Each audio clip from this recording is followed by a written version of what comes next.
ஒரு குட்டி ஸ்டோரி கேட்கலாமா? நம்ம வாழ்க்கையில் நம்பிக்கை பெருசா தன்னம்பிக்கை பெருசா அப்படின்னு குழப்பத்துடன் ஒரு சின்ன பையன் யோசிச்சுட்டு இருக்கான். அப்போ அவங்க அப்பா கிட்ட போய் கேட்குறான், அப்பா, நம்ம வாழ்க்கையில் நம்பிக்கை பெருசா இல்லை தன்னம்பிக்கை பெருசா அப்படின்னு கேட்குறான். அதுக்கு அவங்க அப்பா, இது ரெண்டுலேயுமே உனக்கு எது முக்கியம் அப்படின்னு கேட்குறாரு. அதுக்கு அந்த சின்ன பையன், எனக்கு நம்பிக்கை தான் பெருசுன்னு தோணுது அப்படின்னு சொல்கிறான்.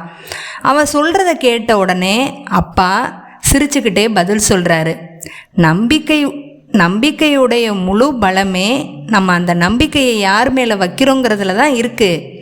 நீ ஒருத்தவங்க மேலே வச்சிருக்கிற நம்பிக்கை அவங்க போன உடனே அந்த நம்பிக்கை உன்னை விட்டு போயிடும்.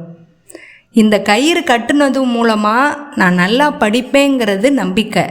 அந்த கயிறு அருந்தவுடன் அந்த நம்பிக்கை உன்னை விட்டு போயிடும். ஆனால் தன்னம்பிக்கை அப்படி இல்லை அப்படின்னு அப்பா சொல்லிக்கிட்டு இருக்காரு. நீ இப்போ இறந்து போறியோ அப்போ தான் அந்த தன்னம்பிக்கை உன்னை விட்டு போகும். தம்பி, நம்பிக்கையை யார் வேணாலும் சொல்லலாம், ஆனால் தன்னம்பிக்கையை தன்னை நம்புனா மட்டும்தான் வரும்.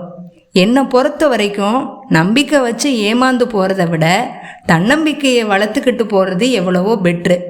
இப்போ சொல்லு, நம்பிக்கை பெருசா தன்னம்பிக்கை பெருசா?